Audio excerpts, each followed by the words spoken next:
На ремонте Toyota Starlet. Меняем рулевые наконечники, потом саленблоки передних рычагов и шаровые. Эта машина у меня уже была на ремонте, я менял на ней сцепление. В предыдущем выпуске я снимал, в каком состоянии ходовая часть автомобиля. В общем, он сначала ж не хотел менять ни рулевые, ни шаровые. В итоге все купил, все привез. Смотрите, в каком состоянии рулевой наконечник. Он сюда реально каким-то чудом доехал. Чисто резинка держит.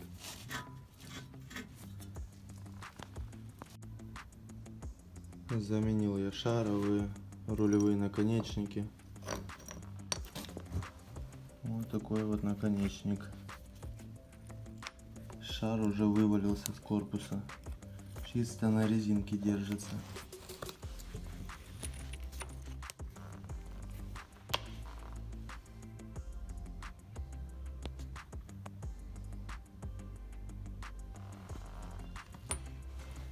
Шаровая.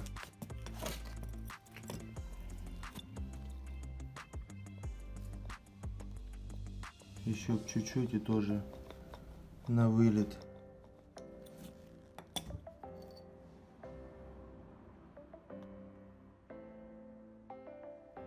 Второй рулевой наконечник не вылетел, но тоже вертикальный люфт.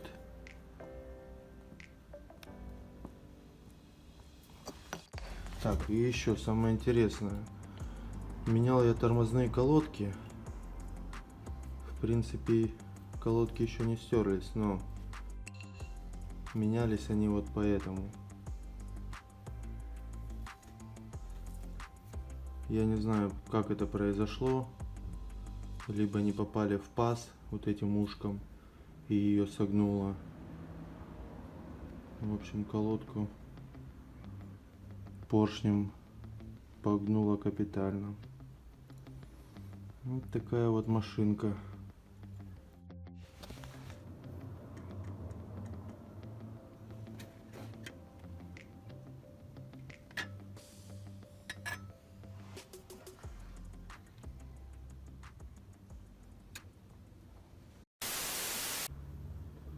На ремонте Opel Vita с проблемой стук в задней части автомобиля. Смотрим, в чем проблема. Вот она причина стука. Причем он не просто открутился, а его просто не закручивали. Почему не закручивали? Вот это отверстие в балке задней, оно больше, чем вот это отверстие в саленблоке амортизатора. И получается, заводской болт, он не влазит в саленблок. Амортизаторы поставили сюда не от этой машины. И бросили все вот так вот откручено. Зачем их ставили, я не знаю. С этой стороны такой же амортизатор. Заводской болт, закрученный, но как они закрутили? Они выдрали эту металлическую втулку оттуда и просто закрутили без втулки. Сейчас откручу, покажу.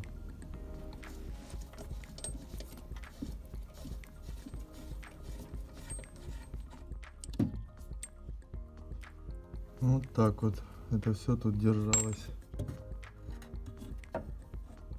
Берем этот болт.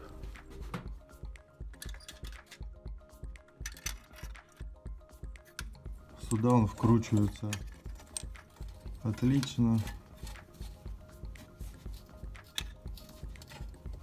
А сюда он не пролазит. В общем, устанавливаем новые амортизаторы. Был куплен один новый болт, такой же. Снял амортизатор, вот новый.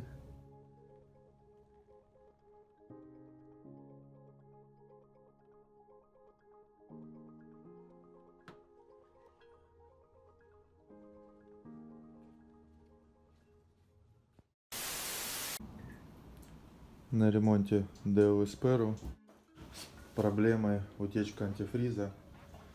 сзади двигателя. Я так понял, что с пробок двигателя. Передние, я смотрю, помененные, сзади остались старые. Что-то там намазали холодной сваркой, либо непонятно чем. Сейчас я сниму стартер, чтобы было видно, и покажу.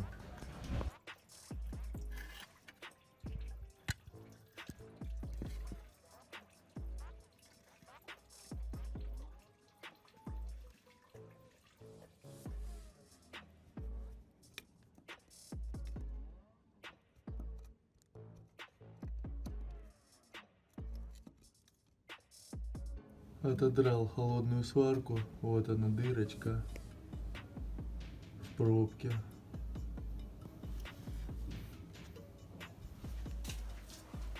Вот так вот налепили.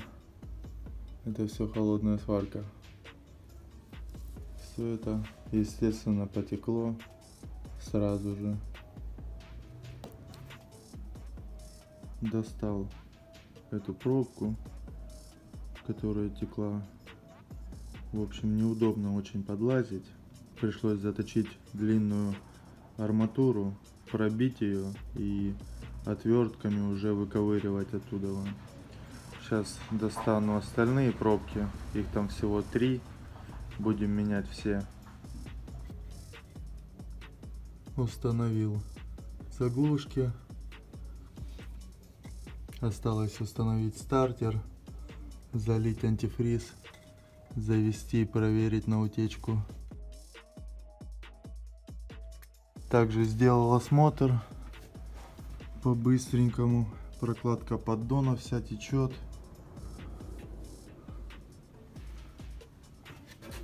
Пыльники на шурзах. Здесь вообще хомута нету. Здесь порванный на внутреннем шрусе. Масло с ГУР подтекает. Кожух ремня ГРМ отсутствует. Ремень на компрессоре кондиционера тоже отсутствует. Видимо, компрессор заклинил. В общем, заливаю антифриз. На этом ремонт этой машины закончен. На ремонте УАЗ-2114 с проблемой.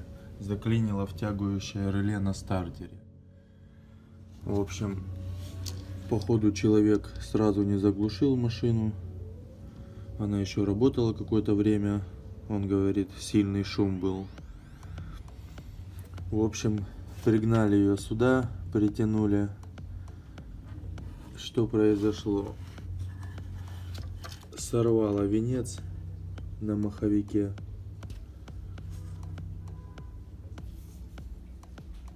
На самом стартере поменял бендекс и поменял втягивающее реле.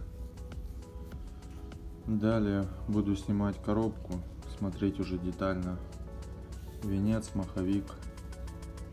Стартер, кстати, проверил, все работает. И щетки проверил, щетки тоже живые. КПП полностью не снимал. Вместо верхних болтов нажавел 2 шпильки.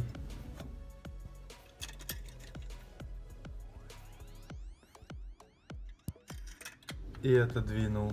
Этого будет достаточно, чтобы снять маховик, диск, корзину. Шруса тоже вытащил только с поворотных кулаков.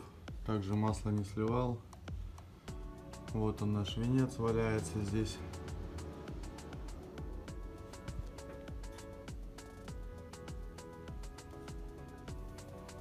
В общем, откручиваем маховик. Снял маховик.